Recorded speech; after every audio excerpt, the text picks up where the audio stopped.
సమయం. నెల రోజుల ఉత్కంఠకు ఇవాళ తెరపడబోతుంది. రాష్ట్రంలోనే అతిపెద్ద మున్సిపల్ కార్పొరేషన్ విశాఖపై ఆధిపత్యం ఎవరిదో తేలిపోనుంది. మేయర్ హరి వెంకట కుమారిపై కూటమి ఇచ్చిన అవిశ్వాస నోటీసుపై ఓటింగ్ కు సమయం దగ్గర పడుతున్న కొద్దీ ప్రలోభాలు హద్దులు దాటాయి. వైసీపీ, టీడీపీ విదేశాల్లో క్యాంపులు తెరిచి దశల వారీగా కార్పొరేటర్లను అక్కడికి తరలించాయి. ఇక శిబిరాల్లో ఉన్న వారిని కట్టడి చేసేందుకు సీనియర్లను కాపలా పెట్టిన పరిస్థితి. మ్యాజిక్ ఫిగర్ 74 దాటేశామని కూటమి ప్రకటించుకుంటుంది. ఇక ఇటీవల 4 కార్పొరేటర్లు వైసీపీకి రాజీనామా చేయగా 3 జనసేనలో చేరిపోయారు. మాజీ మంత్రి అవంతి కుమార్తె ప్రియాంక సైతం కూటమి వైపు మొగ్గు చూపుతున్నారు. ఇక ఈ చేరికలన్నీ తమకు ప్లస్ అని భావిస్తున్న టీడీపీ ఆఖరి నిమిషంలో ఏమైనా అనూహ్య పరిణామాలు చోటు చేసుకుంటే అవిశ్వాసం నెగ్గడం ఎలా అనే తర్జనభర్జనలో ఉంది.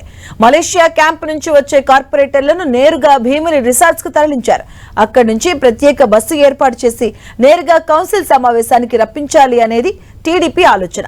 ఎవరు ఎన్ని ప్రయత్నాలు చేసినా మేయర్ పీఠం కూటమి కైవసం కావడం ఖాయం అనే ధీమా ఎమ్మెల్యేలో కనిపిస్తుంది. అటు వైసీపీ అవిశ్వాసం కోసం ఏర్పాటు చేసిన ప్రత్యేక కౌన్సిల్ సమావేశాన్ని బహిష్కరించింది. ఇక ప్యాస్ సింబల్ కోడ్ను గెలిచిన 58 మంది కార్పొరేటర్లకు విప్ జారీ చేసింది. వీళ్ళలో 25 మంది పార్టీ ఫిరాయించగా అనర్హత వేటుకు ఏర్పాట్లు చేసుకుంటుంది. ఇందులో భాగంగానే అందుబాటులో ఉన్న కార్పొరేటర్లకు నేరుగా ఈ క్యాంపులకు వెళ్లిపోయిన వాళ్లకు కుటుంబ సభ్యులకు నోటీసులు అందజేసింది. అవిశ్వాస తీర్మానం వీగిపోతుందని బలంగా విశ్వసిస్తున్న వైసీపీ ఈ వ్యవహారం అంతా ముగిసే వరకు కార్పొరేటర్లను క్యాంపులోనే కొనసాగాలి అని నిర్దేశించింది. ఇప్పటికే కూటమి వైసీపీ సభ్యులపై ఆకర్ష ఆపరేషన్ కొనసాగిస్తూ ఉండగా ప్రతిపక్షం సైతం అధికార పార్టీ వైపు ఉన్న 2-3 కార్పొరేటర్లను వెనక్కి వస్తారని అంచనాలో ఉంది. ప్రలోభాలు, ఒత్తిళ్లకు గురి చేయడం ద్వారా పెంచుకున్న బలంతో ఓటమి దౌర్జన్యాలకు పాల్పడుతుందని వైసీపీ ఆరోపిస్తుంది. ఇక అవిశ్వాసంపై వైసీపీ, కూటమి పార్టీలు ప్రతిష్టకు పోవడం లేదు. సంఖ్యాబలం విషయంలో ఊగిసలాట కొనసాగుతున్న నేపథ్యంలో ప్రత్యేక కౌన్సిల్ సమావేశానికి కట్టుదిట్టమైన ఏర్పాట్లు చేసింది అధికార యంత్రాంగం. కేవలం కార్పొరేటర్లు, ఎక్స్ అఫీషియో సభ్యులు మినహా ఇతరు ఎవరూ జీవీఎంసీ చుట్టుప్రక్కల లేకుండా చర్యలు తీసుకుంటుంది. 300 మందికి పైగా పోలీసులను భద్రతకు వినియోగించాలని నిర్ణయించారు.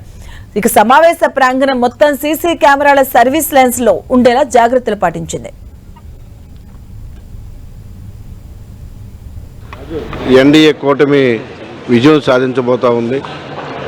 ప్రజలు ఎన్డీఏ కూటమికి మద్దతు ఇచ్చారు కాబట్టి ప్రజా తీర్పుకు అనుగుణంగా ప్రజాప్రతినిధులైనటువంటి కార్పొరేటర్లు కూడా ఓటేయడానికి సిద్ధంగా ఉన్నారు. వాళ్ళందరూ కూడా మాకు పూర్తి మద్దతు ప్రకటించారు. ఈరోజు కొంతమంది విహారయాత్రకి వెళ్ళి హ్యాపీగా వచ్చారు, కొంతమంది ఇక్కడే ఉన్నారు. సో అందరూ కూడా కలిసికట్టే రేపు ఉదయం 11 గంటలకు ఎన్డీఏ కూటమి బలపరిచిన అభ్యర్థికి సపోర్ట్ చేసి అక్కడ ఉన్నటువంటి మేయర్ని దించాలని చెప్పేసి కార్పొరేటర్ డిసైడ్ అయ్యారు.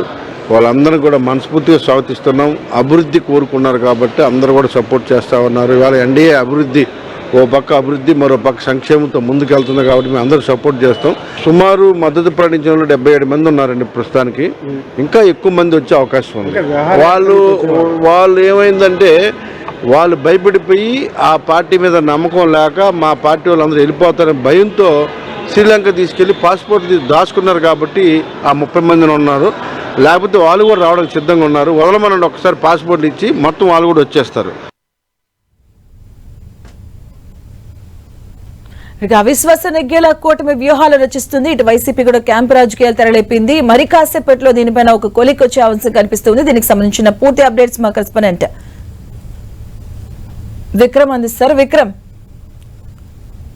కాసేపట్లో ఈవీఎంసీ ప్రత్యేక కౌన్సిల్ సమావేశం కొలువు తెరబోతోంది. ఏదైతే మేయర్ హరికుమార్కి పట్ల కూటమి పక్షాలకు సంబంధించినటువంటి కార్పొరేటర్లంతా కలిసి అవిశ్వాస నోటీసును కలెక్టర్ ఇవ్వడం జరిగింది. మేరకు కలెక్టర్ ప్రత్యేకమైనటువంటి సమావేశాన్ని నిర్వహిస్తున్నారు. ఈ సమావేశానికి సంబంధించి కూడా ఏదైతే అవిశ్వాస నోటీస్ ఇచ్చారో నోటీసుకు సంబంధించినటువంటి బలాలను ప్రదర్శించాల్సి ఉంటుంది. కూటమి బలం 74 చేరితేనే కనుక అవిశ్వాసం నెగ్గుతుంది. 74 అనేది మ్యాజిక్ ఫిగర్ గా ఉంది. అయితే ఇటీవల కాలంలో అటు వైసీపీ నుంచి పెద్ద ఎత్తున కూటమి పార్టీలకు చేరికలు జరిగాయి. టీడీపీలో కొంతమంది, జనసేనలో మరికొంతమంది సభ్యులు పెద్ద ఎత్తున చేరికలు జరిగాయి. ఈ నేపథ్యంలో వైసీపీకి చెందినటువంటి 5వ వార్డు కార్పొరేటర్, మాజీ మంత్రి అవంతి శ్రీనివాస్ కుమార్తె ప్రియాంక చీఫ్ విప్ గా జీవీఎంసీలో కొనసాగుతున్నారు. ఆమె కూడా వైసీపీకి రాజీనామా చేసి కూటమిలో కొద్ది రోజులు ప్రయత్నం చేయరాదు. అదేవిధంగా గాజువాక మాజీ ఎమ్మెల్యే తిప్పల నాగిరెడ్డి కుమారుడు వంశీరెడ్డి కూడా వైసీపీకి రాజీనామా చేసి జనసేన పార్టీలో చేరారు. అంతేకాకుండా అది జీవీఎంసీ ఎగ్జిక్యూటివ్ మెంబర్ గా ఉన్నటువంటి ఎహరా భాస్కర్రావు కూడా వైసీపీకి రాజీనామా చేసి ఓటింగ్ పార్టీలో చేరారు. ఆయన ఓటుతో పాటుగా ఆయన భార్య కూడా కార్పొరేటర్ గా ఉన్నారు. దానికి సంబంధించిన ఆయన ఓటు కూడా కూటమి కలిసి వచ్చే అవకాశం కనిపిస్తుంది. నిజానికి గతంలో ఎన్నికలు జరిగినప్పుడు తెలుగుదేశం పార్టీకి సంబంధించినటువంటి 39 కార్పొరేటర్లు మాత్రమే గెలిచారు. ఏదైతే వైసీపీకి సంబంధించి 59 మంది కార్పొరేటర్లు గెలిచారు. ఎక్స్ సభ్యులతో కలిసి అప్పట్లో జీవీఎంసీ పాలకవర్గాన్ని ఏర్పాటు చేసింది వైసీపీ. అయితే దీనికి సంబంధించి ఇటీవల కాలంలో ఈ చేర్పులు మార్పులు చేసుకోవడంతో ఈ సంఖ్య బలాలు అటు ఇటు తారుమారు అయిన నేపథ్యం ఇప్పుడు అవిశ్వాసంలో ఏం జరగబోతుంది, ఏం జరగబోతుంది అనే దానికి సంబంధించి కూడా సర్వత్రా ఉత్కంఠ నెలకొంది. అయితే దీనికి సంబంధించి ఇరువురు పార్టీలు కూడా పూర్తి స్థాయిలో అప్రమత్తమయ్యాయి. మలేషియా అదేవిధంగా శ్రీలంక ఉన్నటువంటి కార్పొరేటర్లు అంతా కూడా నిన్న రాత్రి విశాఖపట్నం తిరిగి చేరుకున్నారు. విశాఖపట్నం చేరుకున్నప్పటికీ కూడా వాళ్ళందరినీ స్థానికంగా ఉన్నటువంటి రిసార్ట్స్ హోటల్స్ లోనే వాళ్ళందరినీ ఉంచారు. అక్కడ నుంచి నేరుగా 11 గంటలకు జీవీఎంసీకి తీసుకొచ్చి ఓటింగ్ లో పాల్గొనేలాగా స్థానికంగా ఉన్నటువంటి ఎమ్మెల్యేలంతా కూడా వ్యూహం రచించారు. అయితే అవిశ్వాసాన్ని ఎట్టి పరిస్థితులను వీగేలా చేసి తమ తాలూకు సత్తా నిలుపుకోవాలని వైసీపీ ప్రయత్నాలు చేస్తుంది. అదేవిధంగా అవిశ్వాస నోటీస్ ఇచ్చిన నేపథ్యంలో ఖచ్చితంగా గెలిచి తీరి మేయర్ పీఠాన్ని కైవసం చేసుకోవాలని చెప్పి కూటమి పక్షాలు ప్రయత్నాలు చేస్తూ ఉన్నాయి. ఈ నేపథ్యంలోనే అనేక ఫిరాయింపులు అదేవిధంగా ఈ రిసార్ట్స్ రాజకీయాలు పెద్ద ఎత్తున 10-15 రోజుల నుంచి జరుగుతూ ఉన్నాయి. అయితే ఎవరికి వాళ్ళే ధీమా వ్యక్తం చేస్తూ ఉన్నారు. పెద్ద ఎత్తున వైసీపీ నుంచి చేరిన నేపథ్యంలో మేయర్ హరికుమార్ని గద్దెదించడం ఖాయమని చెప్పి కూటమి పార్టీలు ధీమా వ్యక్తం చేస్తున్నాయి. దీనికి సంబంధించి ఎమ్మెల్యేలు గత కొద్ది కాలంగా కూడా ఎవరైతే కూటమి పక్షాల పట్ల ఆకర్షితులు అవుతారో వాళ్ళందరినీ కూడా గ్యారంటీస్ చేసుకున్నారు.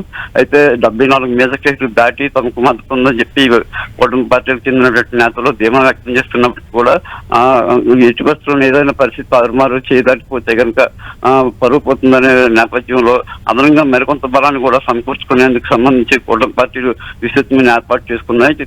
పెద్ద ఎత్తున చేరుకుంటుండగా కూడా వైసీపీ నుంచి ఎవరైనా సరే పరోక్షంగా మద్దతు తెలిపి ఓటు వేసే అవకాశం కూడా ఉంటుందని చెప్పి కూటమి నేతలు ధీమా వ్యక్తం చేస్తున్నారు.